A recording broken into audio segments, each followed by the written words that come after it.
जब जब डमरू बोले तो हार हो बाबा भोले दानी। जब जब डमरू बोले तो हार हो भोले बाबा दानी। डमरू के ताल पर कृष्ण जी नचते हैं। डमरू के ताल पर कृष्ण जी नचते हैं। राधा करे जय जयकार हो भोले दानी। राधा करे जय जयकार हो भोले दानी। जब जब डमरू बोले तो हार हो भोले दानी। जब जब डमरू बोले तो हार हो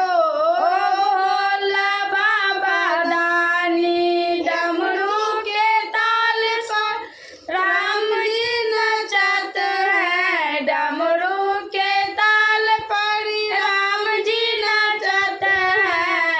सीता करे जय जयकार हो भोले बाबा दानी। राधा सीता करे जय जयकार हो भोले बाबा दानी। डमरू बजे जब जब तोहार हो भोले बाबा दानी। डमरू बोले तोहार हो भोले बाबा दानी।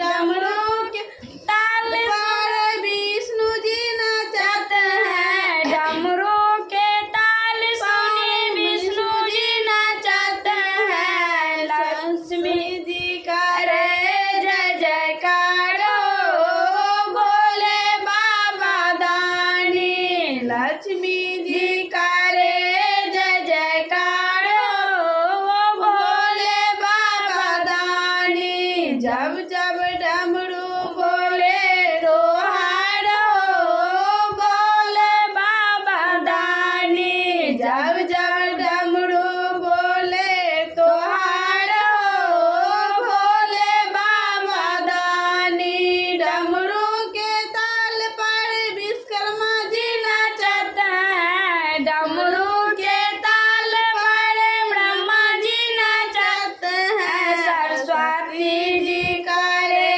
जय जयकार हो भोले बाबा दानी। सरस्वती जी करे जय जयकार हो भोले बाबा दानी।